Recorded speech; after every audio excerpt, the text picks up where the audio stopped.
中国国际广播电台 சீன வானொலி நிலையம்.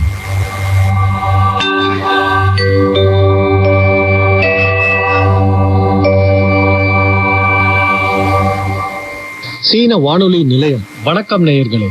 இன்று ஏப்ரல் திங்கள் 18ஆம் நாள் சனிக்கிழமை.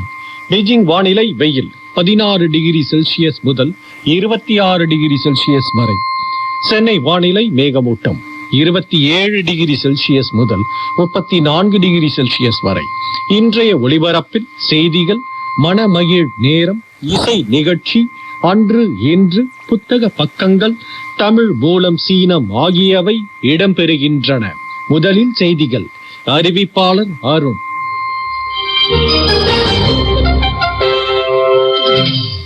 தலைப்புச் செய்திகள். ஜிபூட்டி அரசு தலைவராக மீண்டும் தேர்ந்தெடுக்கப்பட்ட குல்லேவுக்கு சீன அரசு தலைவர் ஷி ஜின்பிங் வாழ்த்து செய்தி அனுப்பினார். முதல் காலாண்டில் சீன பொருளாதாரம் 5 விழுக்காடு அதிகரிப்புடன் பெரும் உள்ளார்ந்த ஆற்றலை வெளிக்காட்டியது. மத்திய கிழக்கில் மோதலுக்கு பின் கச்சா எண்ணெய் கப்பல் இலங்கைக்கு முதன்முறையாக வந்துள்ளது. இனி விரிவான செய்திகள். ஜிபூட்டி நாட்டின் அரசு தலைவராக மீண்டும் தேர்ந்தெடுக்கப்பட்ட இஸ்மாயில் ஒமர் குல்லேவுக்கு சீன அரசு தலைவர் ஷி ஜின்பிங் 17ஆம் நாள் வாழ்த்து செய்தி அனுப்பினார். ஷி ஜின்பிங் கூறுகையில், கடந்த ஆண்டுகளில் இரு தரப்புகள் பரஸ்பர அரசியல் நம்பிக்கையை வலுப்படுத்தி நடைமுறை ஒத்துழைப்பில் பல சாதனைகளை பெற்றுள்ளன என்றார். சீனா ஜிபூட்டி நட்புறவையும் அனைத்து துறைகளிலும் பரிமாற்றம் மற்றும் ஒத்துழைப்பையும் மேம்படுத்துவதில் குல்லே நீண்ட காலமாக பங்காற்றி வருவதற்கு பாராட்டை தெரிவித்ததோடு சீனா ஜிபூட்டி உறவின் வளர்ச்சிக்கு மிகுந்த முக்கியத்துவம் அளிப்பதாகவும் இரு நாட்டு முக்கிய நலன்கள் மற்றும் அக்கறைகள் தொடர்பான விவகாரங்களில் ஒருவருக்கொருவர் உறுதியாக ஆதரவளிக்கவும் சீனா ஆப்பிரிக்கா ஒத்துழைப்பு மன்றத்தின் பெய்ஜிங் உச்சி மாநாட்டின் சாதனைகளை செயல்படுத்தவும் சீனா ஜிபூட்டி பன்முக உத்திநோக்கு கூட்டாளி உறவின் உள்ளடக்கத்தை தொடர்ந்து வளப்படுத்தவும் இரு நாட்டு மக்களுக்கும் சிறந்த முறையில் பயனளிக்கவும் குல்லேவுடன் இணைந்து பணியாற்ற விரும்புவதாகவும் ஷி ஜின்பிங் கூறினார். ஜப்பானின் தற்காப்பு படையின் கப்பல் ஒன்று தாய்வான் நீரிணையில் நுழைந்தது குறித்த கேள்விக்கு சீன வெளியுறவு அமைச்சகத்தின் செய்தி தொடர்பாளர் குவோ ஜியாகுன் ஏப்ரல் 17ஆம் நாள் பதிலளிக்கையில், இச்சம்பவத்தை சீன படை சட்ட விதிகளின்படி கையாண்டுள்ளது என்று கூறினார். தாய்வான் தொடர்பாக ஜப்பானிய தலைமை அமைச்சர் தக்காய்ச்சி வெளியிட்ட தவறான கூற்று சீனா ஜப்பான் உறவுக்கு பெரும் பாதிப்பை ஏற்படுத்தியுள்ளது. தனது சக்தியை வெளிப்படுத்தி வேண்டுமென்றே ஆத்திரமூட்டும் வகையில் தற்காப்பு படையின் கப்பல் ஒன்றை ஜப்பான் அனுப்பிய செயல் மிக மோசமான தவறு. ஜப்பானின் சிலர் ஆயுத பலத்துடன் தாய்வான் நீரிணையின் அமைதி மற்றும் நிலைத்தன்மையை சீர்குலைக்கும் ஆபத்தான சூழ்ச்சியை இது மீண்டும் அம்பலப்படுத்தியுள்ளது. சீனா ஜப்பான் உறவின் அரசியல் அடித்தளத்தை சீர்குலைத்து சீனாவின் இறையாண்மை மற்றும் பாதுகாப்பிற்கு கடும் அச்சுறுத்தலாக அமைந்துள்ள இச்செயலை சீனா உறுதியுடன் எதிர்த்து ஜப்பானிடமும் கடும் எதிர்ப்பை தெரிவித்துள்ளது. ஜப்பான் உண்மையான மீளாய்வு செய்து தவறுகளை சரி செய்து கட்டுப்பாட்டுடன் செயல்பட வேண்டும் என்றும் தவறான பாதையில் தொடர்ந்து பயணிக்க கூடாது என்றும் சீனா மீண்டும் வலியுறுத்துவதாக அவர் கூறினார். சீன அரசவையின் தகவல் பணியகம் ஏப்ரல் 17ஆம் நாள் நடத்திய 15வது ஐந்தாண்டு திட்டத்தின் துவக்கம் பற்றிய செய்தியாளர் கூட்டத்தில் 15வது ஐந்தாண்டு திட்ட காலத்தில் பொருளாதாரம் மற்றும் சமூகத்தின் உயர்தர வளர்ச்சியை முன்னேற்றுவது குறித்த பணிகள் அறிமுகம் செய்யப்பட்டுள்ளது. சீன தேசிய வளர்ச்சி மற்றும் சீர்திருத்த ஆணையத்தின் துணை தலைவர் வாங் சாங்லின் கூறுகையில், 15வது ஐந்தாண்டு திட்டத்தில் பல புத்தாக்க நடவடிக்கைகள் முன்வைக்கப்பட்டுள்ளன.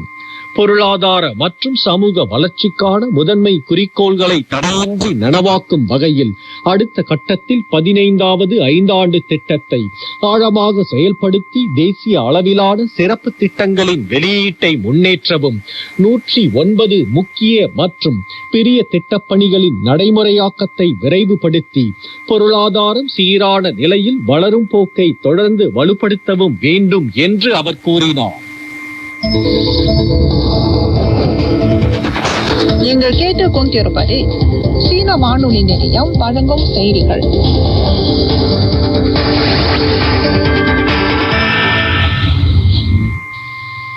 நிதி அறிக்கையின்படி இவ்வாண்டின் முதலாவது காலாண்டில் சீன பொருளாதார மதிப்பு கடந்த ஆண்டின் இதே காலத்தில் இருந்ததை விட 5 விழுக்காடு அதிகமாகும். உலகத்தின் இரண்டாவது பெரிய பொருளாதார நாடான சீனாவின் மொத்த பொருளாதார அளவு 140 டிரில்லியன் யுவானை தாண்டியுள்ளது. இந்த அடிப்படையில் 5 விழுக்காடான அதிகரிப்பை பெற்றது மதிப்பிற்குரியதாக உள்ளது. மேலும் சீன பொருளாதாரத்தில் உள்ள நிலைப்பு, புத்தாக்கம், உறுதி ஆகிய 3 தன்மைகள் ஆண்டிற்கான அதிகரிப்பு இலக்கை நனவாக்குவதற்கு சிறந்த அடிப்படையை உருவாக்கியுள்ளன. தாராள வர்த்தக மண்டலங்கள் சீராக வளர்ந்து வருகின்றன. சீன சர்வதேச நுகர்வோர் பொருட்காட்சி, சீன ஏற்றுமதி மற்றும் இறக்குமதி பொருட்காட்சி ஆகியவை அடுத்தடுத்து நடைபெற்றன. மேலும் மே முதல் நாள் தொடங்கி சீனாவுடன் தூதாண்மை உறவு கொண்ட 53 ஆப்பிரிக்க நாடுகளுக்கு சுங்கவரி விலக்குச் சலுகையை சீனா வழங்கியது. சீனா உலக தொழிற்சாலையாக மட்டுமல்லாமல் உலக சந்தையாகவும் விளங்க விரும்புகின்றது என்று இது காட்டியுள்ளது. நிப்பான் பெயின் சீன நிறுவனத்தின் பொறுப்பாளர் ஒருவர் கூறுகையில், தயாரிப்பு தொழில்துறையை உயர்நிலையாக மேம்படுத்துவதை சீன அரசு பெரிதும் முன்னேற்றி நிறுவனத்திற்கு மேலதிக வாய்ப்புகளை வழங்கியுள்ளது. அதனால் இந்நிறுவனத்தின் உலகளாவிய ஆய்வு மற்றும் வளர்ச்சி மையம் சீனாவில் அமைக்கப்பட்டுள்ளது என்றார். மேலும் சர்வதேச நாணய நிதியத்தின் தலைமை இயக்குனர் கிறிஸ்டினா ஜார்ஜிவா அம்மையார் கூறுகையில், உலகம் பல்வேறு சவால்களை எதிர்நோக்கும் சூழ்நிலையில் சீன பொருளாதாரம் பெரும் உறுதித்தன்மை மற்றும் உள்ளார்ந்த ஆற்றல் கொண்டுள்ளது என்றார். சீன ஊடக குழுமம் தயாரித்த திரைப்பட பண்பாட்டு கார்னிவல் நிகழ்வு ஏப்ரல் 15ஆம் நாள் ஜெர்ஜியாங் மாநிலத்தின் நிங்போ நகரில் துவங்கியது.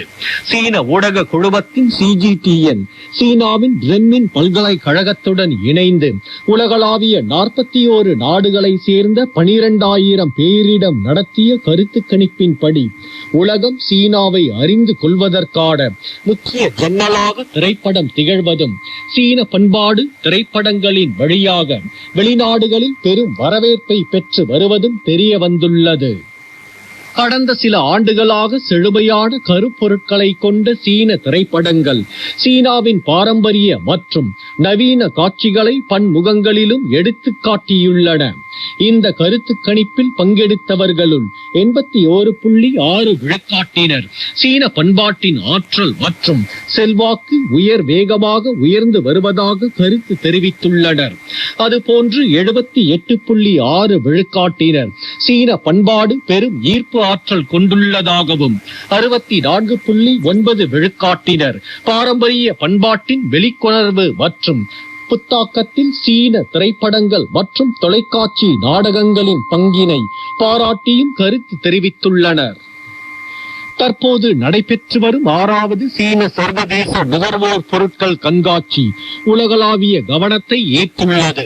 இது குறித்து சீன ஊடக குழுமத்தின் CGTN ஊடகம் உலகளாவிய இணைய பயனாளர்கள் மத்தியில் நடத்திய கருத்து கணிப்பில் 85.1 விழுக்காட்டினர் கூறுகையில், சீனாவிற்கு செல்வது மற்றும் சீனாவில் முதலீடு செய்வது ஆகியவை தொழில் நிறுவனங்கள் உலக சந்தையில் ஆழமாக ஒருங்கிணைந்து தங்களது உலகளாவிய போட்டி ஆற்றலை மேம்படுத்துவதற்கான இன்றியமையாத கருவிகளாக மாறியுள்ளன என்று தெரிவித்துள்ளனர். மேலும் நுகர்வோர் பொருட்கள் கண்காட்சி உலகெங்கிலும் உள்ள நிறுவனங்களுக்கு இடையேயான ஒத்துழைப்பு, பரிமாற்றம் மற்றும் முதலீட்டு வாய்ப்புகளுக்கான பரந்த தளத்தை வழங்குவதாக 91.1 விழுக்காட்டினர் தெரிவித்துள்ளனர்.